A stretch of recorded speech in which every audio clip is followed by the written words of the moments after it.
Hello everyone, and welcome back to another episode of Jin'talks. Today I'm going to be taking a look at a fight that I wasn't able to cover at the time, as I was busy preparing for my exams. However, this has given me a significant amount of time to kind of reflect on it, and try and build up my knowledge of what happened. So instead of talking about the contemporary political issues that caused it as I normally would, I can actually present more of an X's and O's breakdown of how the fight occurred, as that's something that I don't feel has been done yet properly for this battle.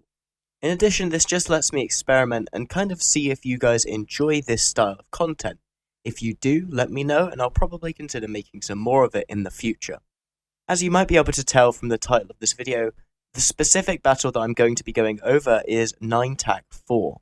which was a fight fought between the two oldest political divisions in EVE Online. Not Goons versus Bob, Russian versus American, or even Red versus Blue, but North versus South, the historic divider of EVE's geopolitics since the very beginning of EVE. The Southern forces here primarily consisted of Imperium members, such as Goonswarm Federation, Tactical Narcotics Team, The Bastion, Brothers in Arms, and a few others. In addition to these core Delve-residing members of the Imperium, some of the other alliances which are associated with the Imperium, such as Initiative and Snuffed Out, were present. I always try and mention these guys separately, as they seem to function more like client kingdoms than full members of the Imperium, although I admit that is simply an outside observation. One particular non-Imperium entity of note is the participation of Section 8, an alliance which is a member of the Curious Fight Club, who brought over 150 people to the timer. Alongside this, there was a small presence of other Southern coalitions, such as Proviblock and Legacy Coalition. However, the numbers brought by these participants was relatively low. The defending Northern forces, however, primarily consisted of the PanFam coalition, as they worked to save Pandemic Horde's Keepstar, with the three core members of Pandemic Legion, Northern Coalition DOT, and Pandemic Horde all showing up in rather large numbers to the fight. In addition to this, the Guardians of the Galaxy Coalition, staunch strategic allies of PanFam, and owners of a significant swathe of the North, brought a significant amount of people to the field in order to help defend as well, with Darkness, Mortis Angels, Chaos Theory DOT, Slice, and Blades of Grass all making an appearance. The DRF was also present and appeared to assist PanFam in this fight. However, much like the Southern coalitions in regards to the South, numbers present from this coalition were relatively low, and they were much less impactful than either PanFam or Guardians of the Galaxy.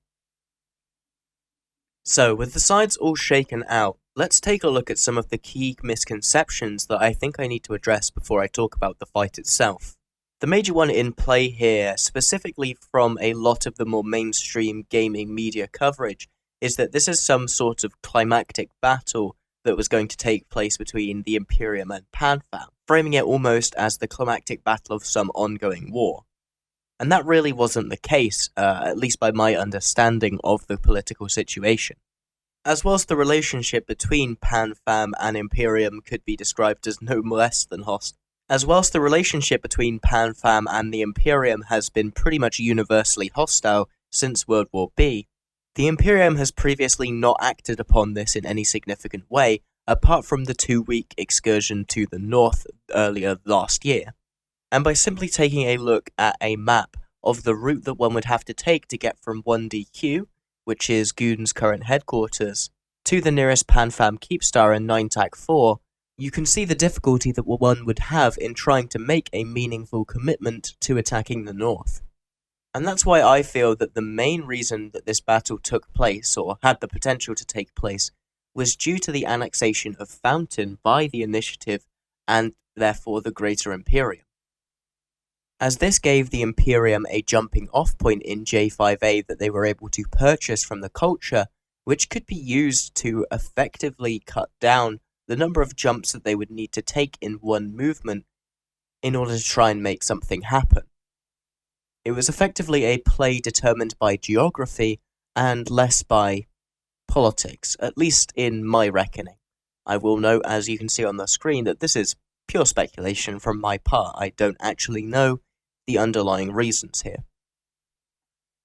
Still, whatever the cause, it provided an opportune time for PanFam and the Imperium to judge one another's relative strengths for any future serious conflict, which in my opinion is likely why we saw such a concerted effort to bring large amounts of players to bear without a specific key objective to fight over that would swing a war. We generally don't see big assets like this deployed unless they feel it's a necessity. It's effectively two prize fighters getting up in each other's face and seeing if the other will back down. The current mechanics of Citadels played a huge role in this, as both sides' super capitals were effectively safe during this engagement, despite the fact that they were, performing actions on the grid. As unless either side made an incredibly ballsy play, it would be unlikely that we'd ever see direct, close-range, capital-on-capital fighting during this engagement. Because as explained in my previous video about this topic, dropping tons of dreads on equally large amounts of supercarriers and force auxiliaries tends to not have favourable results for the attacker, especially if the defender has access to replacement force auxiliaries. This means that any offensive action would have to be a direct, close-range attack, probably using large amounts of supercapitals within an enemy citadel's gun range, be it Horde's Doomsday-equipped Keepstar, or the Goon's slightly less intimidating but no less potentially dangerous Fortizar, at which point the defender still has a large amount of control over whether they take the fight or simply attempt to retreat into tether. In fact, with 6,000 players, a new record in system at once, and reportedly up to 4,000 reinforcements from outside of the target system, it had the potential at least to be the biggest fight ever in terms of player scale. As of the time of recording, it also seems like no follow-up has continued from this point, be it either a counter-attack from PanFam or a continuation of the assault from the Imperium side, with both sides seeming happy to let this conflict die out. Some have suggested that this is due to the Goons' reliance on their supercapital umbrella, which has to be stationed in J5A in order to allow attacks on Cloud Ring, meaning it's taken away from Delve, which is Goons' primary area of economic power, and something they seem to be focusing incredibly hard on providing to their member base. And in fact, during the absence of this umbrella, several Rorquals, Nyxes, and other assorted carriers and expensive ratting ships were lost to attacks from Pandemic Legion and other anti-Imperium forces. So with the political and geographic situation cleared up, let's take a look at the battleground itself and try and break down a play-by-play of what occurred during the Battle of 9-4. Here on the left, circled in red, you can see the Goon Swarm Fortizar, which was used as the main staging point of the Imperium forces, who, in case you can't tell, I've labelled the attackers, as they were intending to destroy the Keepstar, which was in its final timer during this fight. To the right, and coloured in blue, you have the Keepstar of Pandemic Horde, which was the main objective intended to be saved by the defending forces of the North. It would have to be prevented from taking any damage for roughly 15 minutes in order to repair the Fortizar back to its fully operational state. Both sides of the conflict attempted to form for this timer multiple hours early, as loading grid in large fights is an essential part of being able to bring plans to bear. As such, we were treated to the odd sight of the two major supercapital forces staring each other down from underneath their tethers, like a great army massing for a field battle in the classical era. One interesting quirk of this form-up period were the actions of a spy who lit a fake Sino on top of the enemy Keepstar for the Imperium supercapital fleet, leading to the quick death of 4 Nyxes as a result before his actions were uncovered and he was removed from fleet, preventing any further supercarrier losses to jumping to a deadly Sino. Had this trap actually caught more Imperium supers, we could have potentially had unforeseen circumstances result from this, as the Imperium potentially could have tried to extract those lost supers, really forcing themselves into an engagement they didn't want to take part in as a result of the actions of one individual, which I think would have been absolutely insane to try and break down afterwards. But alas, such a thing did not happen, and only exists within my imagination. Around this time, just prior to the engagement of hostilities and the launch of fighters, we saw the peak in local hit, with nearly 6,000 players in the system at once, and hundreds and thousands more in surrounding systems playing skirmish games with one another in order to prevent more subcap reinforcements from being able to arrive for both sides. Although this turned out to be less of a factor, simply due to the fact that as fighters were launched, strain on the server became so great that there was effectively a player cap in how many players could effectively interact with the server within the system. With around an hour left on the clock, we saw an armada of light and heavy fighters from both the supers and regular carriers in system begin to travel 1,000 kilometers in 10% tie-dye to their target from the Goon Swarm Fortizar. The original plan here, commonly referred to as the Trebuchet, is using command destroyers to move a large swarm of fighters at once in a 10 command destroyer long chain from an attacking Fortizar where you can safely position your carriers and super carriers to the enemy Keepstar, giving minimal time for your fighters to be interdicted by the opponent. Unfortunately, this plan failed to function, as under heavy tie-dye, it became very difficult for the command destroyers to properly use their mobile jump drive field generators effectively to move their fighters. This led to the necessity of the fighters simply travelling manually that massive distance, throwing the rest of the Imperium's plans into disarray. As this movement progressed, it was quickly realised that these fighters would not land in time to properly pause the timer, and as such the Imperium began to commit subcap fleets in order to buy time for those fighters to arrive and begin to set up on the Keepstar. A Jackdaw fleet was the first to arrive, and being able to successfully pause the timer with around 8 minutes remaining on it. After this, an Imperium Mac fleet also landed on the grid to assist the Jackdaw fleet in providing pressure on the Keepstar timer that wasn't purely fighter-based. When these fighters finally did land, we saw the Northern forces deploy massed space superiority fighters, which are bonus to killing normal, subcap and structure damaging fighters, to attack this cloud of fighters hammering the Keepstar, beginning to whittle down their effect on the Keepstar, as replacement fighters would take a large amount of time to reach and attack the Keepstar properly, having to once again navigate that 1,000 kilometer distance, which had previously taken fighters more than an hour to cross.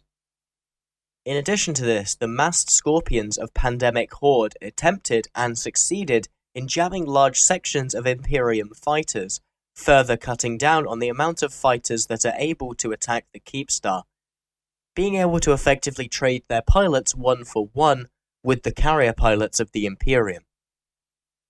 As this process of clearing and neutralizing fighters continued, the North began to commit their own subcaps to the engagement, with the Guardians of the Galaxy engaging the Imperium's Macarial fleet with their own TFIs. In addition to this, around 50 NC Dot Titans were brought onto the grid